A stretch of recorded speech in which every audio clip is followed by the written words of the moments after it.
Hey, hi, hello, welcome back to Sourcast. My name is Saurabh.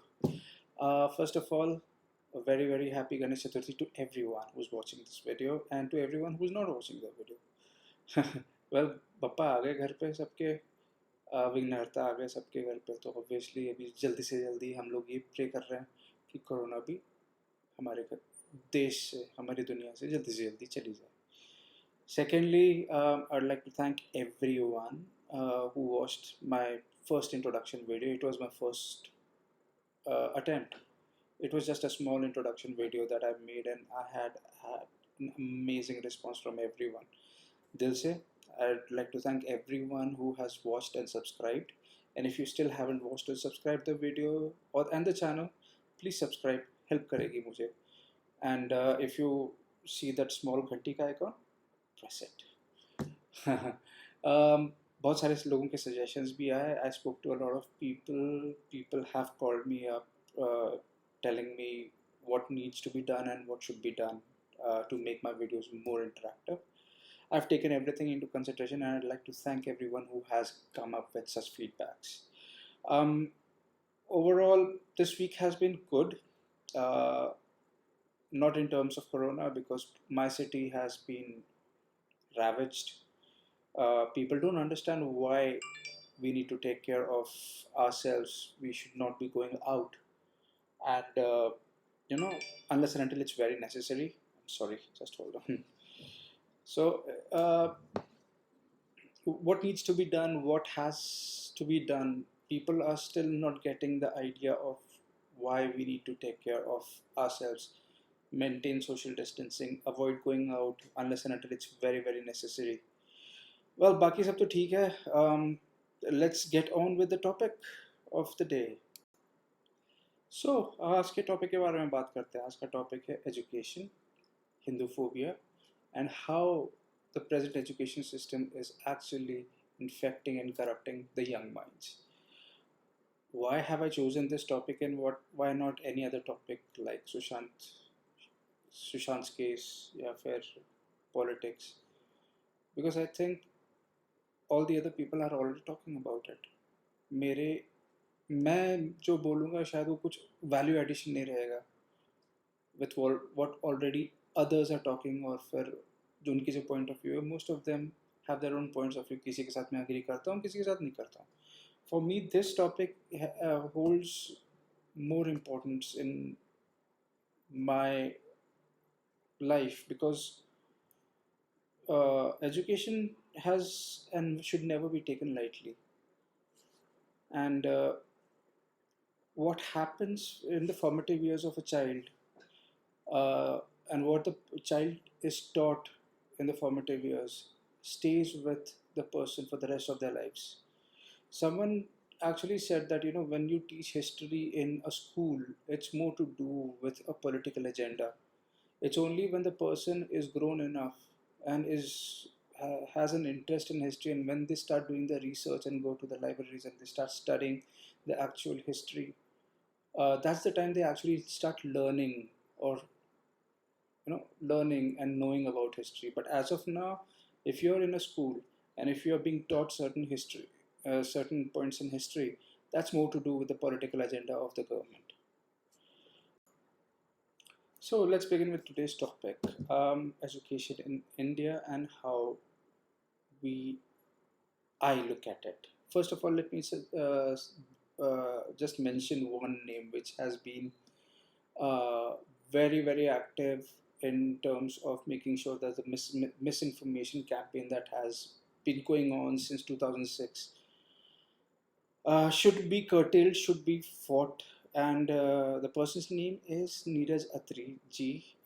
He has been fighting against this information warfare that has started since 2006. Ever since the pattern was changed in 2006 for CBSE courses, there is a big campaign that has been going on, where Indian society before the Mughals came in, the Indian society during the Vedic times, has been shown in a very bad light. He has been fighting this by filing a lot of RTI applications. He has actually gone to the court, uh, requesting all sorts of help from them, and he is at the forefront of this war, where all the wrongs that have been happening since 2006 and even beyond before that should be righted.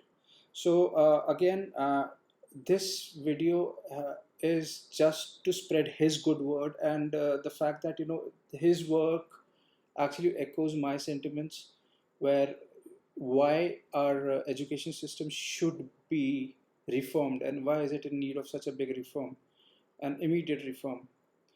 So I will mention the name of his channel in the description. Please go and look at it. Subscribe to his channel. Subscribe to his like his videos, because जितना आप ज़्यादा like करेंगे, जितना ज़्यादा आप subscribe करेंगे, उतना उनको भी help होगा, उनको भी आगे चल के और ज़्यादा प्रेरणा मिलेगी, उनको और ज़्यादा ताकत मिलेगी.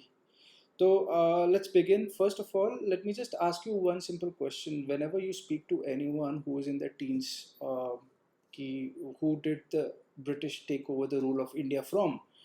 What do you are? I mean, uh, did they take over from the Mughals, or did they take over from smaller principalities?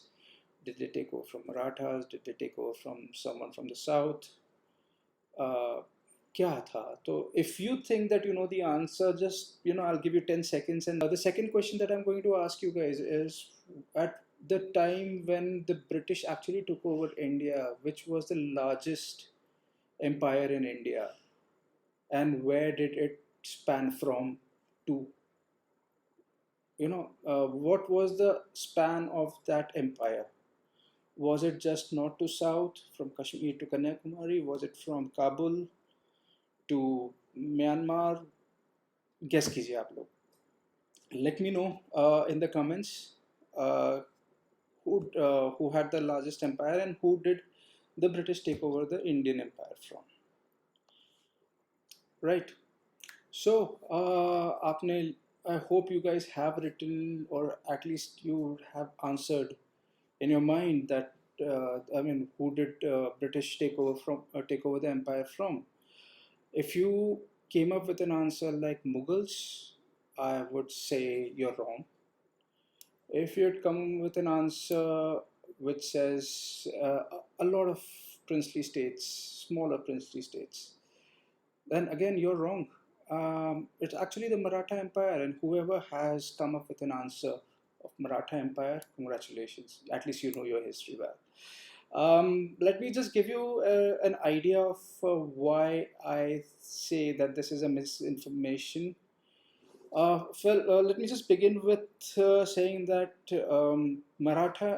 Marathas have been credited as, uh, for stopping the advent of Mughal Empire towards south in the beginning, and and the Maratha Empire as a whole. When we say Maratha Empire, it does include Peshwas as well. Marathas and Peshwas are two different uh, clans, but they still belong to Maharashtra, or the Deccan Plateau. I will say Maharashtra right now because of the political demarcation made in the Indian constitution. But basically, all these were smaller clans who came together when Shivaji Rao Maharaj was coronated for the first time in 1674. As Chhatrapati Shivaji, we have had one of the biggest and the strongest Hindu uh, empire in India. And you have to understand that Maratha Empire is largely credited with ending the Mughal rule in the Indian subcontinent, and were seen as the first true power which was indigenous to the land.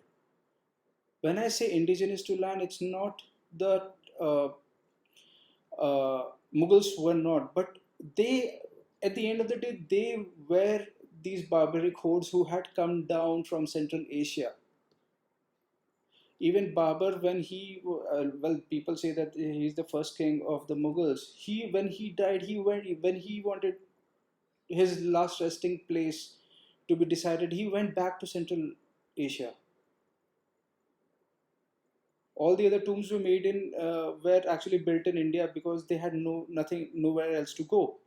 So I'll just come back to the Maratha Empire. So at its peak, Maratha Empire extended from Peshawar in the northwest, bordering the Iranian borders during those times, and it went down to Tanjavur in south. We had Maratha Empire, starting from the coastline in the west, going all the way to Cuttack in the south, in the east. We had Maratha Empire reaching towards the easternmost parts of present day India. I won't say northeastern, but because we never went till that point of land, but you can imagine the extent of the vastness of the Maratha Empire at this particular time. And during the 18th century and the 19th and the starting of the 19th century, when they started to uh, you know they started to wither, and with British, obviously at the end during the 1800s, after the fourth Anglo-Maratha War, which actually signaled the end of the Maratha dominance in India, and that's when the British actually took over. So you can imagine the kind of misinformation given to the kids in the school that British came, they took over the rule of the empire from the Mughals and all the other states like the Nizams and the Awadhs, and it's all wrong. It's all misinformation that has been passed along. Um, a lot of things have been talked about. For example, where did these? It's a CBSE book, so obviously they will be knowing the history, and you'll be surprised uh, when these taking. You the thing is, these are like everyone comes up with this notion that since it's an NCERT book, obviously the writers must be knowing their history. It's wrong.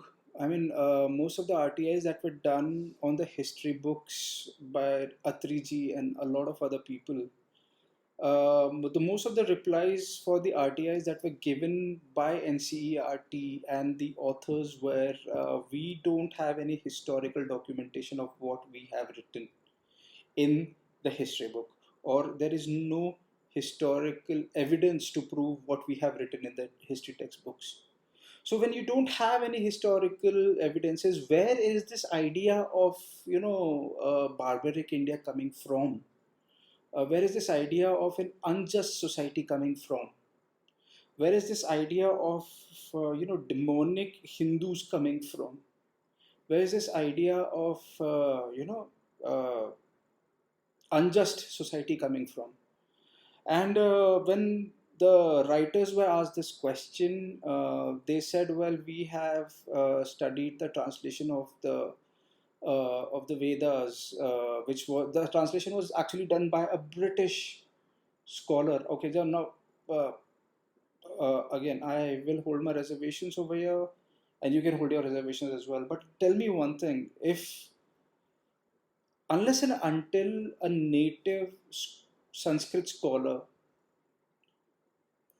actually reads these Vedas and then makes a translation into other commonly used languages, don't you think that it will be better than someone who has no idea about Sanskrit back in the 1800s and he has made a direct translation into English or any other language? Why is it that these authors of the NCERT history textbooks or any other history textbooks in India who are mostly left leaning have just derived their own conclusion about how an Indian society was, rather than actually having a fruitful exchange of ideas, the exchange of knowledge, a discussion where they could actually figure out each and every verse of the the Vedas, including the four main Vedas and the other Upanishads. Isn't it wrong? यार ऐसा हो जाता है जैसे if you some a modern day person is actually taking an inference out of a translation of the translation of the translation of the original text. This is a classic case of lost in translation. You know, actually जो था वो translate हो के अभी इतने distorted value उसकी आ गई है, and we are taking that as a face value कि भाई यही है. That's not how it works, right? And that this is the reason why I took this idea of talking about education in India, and how this specific agenda, which started back in 2000s, there was a change in curriculum in 2006, and this thing has been slowly brought into the history textbooks without anyone knowing about it. जब आप और मैं, I mean, I am in my mid 30s right now. When I was in school, I still remember that the history textbooks, if they were this fat, 75% of the history textbook was only about Mughals. There was one small one half of the page for Maratha Empire. उसमें से इतनी सी छोटी सी paragraph जो थी वो थी शिवाजी महाराज के बारे में, महाराणा प्रताप के बारे में, इतनी छोटी सी paragraph. What about the other kings who actually fought against the Mughals? What about the other kings who actually fought for against the invasion from the north, the northwest? उनके बारे में तो कोई बात ही नहीं करता भाई. How many of this is a topic for another day. I'm still doing a lot of research in this, but राजा दाहिर के बारे में लोग क्या जानते हैं? पहले आप कभी गूगल कर लेना राजा दाहिर के बारे में, और फिर आप मुझे बताना कभी आप उस राजा के बारे में सुना हो क्या. I'll end my podcast for the day. As of now, it will बहुत ही ज़्यादा लंबा नहीं करना है मुझे. But at the same time, I'd love your feedback. You can send me an email. You can post your comments. And obviously, if you like this video, please hit the like button.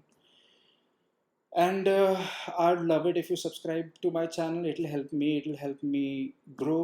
It'll help me get the, बोलते हैं ना यार, एक अच्छा push मिलेगा, moral support मिलेगी मुझे. So I'll suggest you hit that bell icon, hit the subscribe button, hit the like button, and thank you so much. Again, wishing everyone a very happy Ganesh Chaturthi. Let the 10 days go by in the most happy, healthy, and obviously peaceful way. आगे अभी गणेश जी आ गए तो obviously हमारे सभी विघ्न दूर होंगे. And stay home, stay safe. घर के बाहर तभी निकले जब आपको बहुत ज़रूरी हो. मास्क पहन के जाए, हाथ में आपके हैंड सैनिटाइजर रहने चाहिए. And well, thank you so much for watching. See you next week. Bye bye.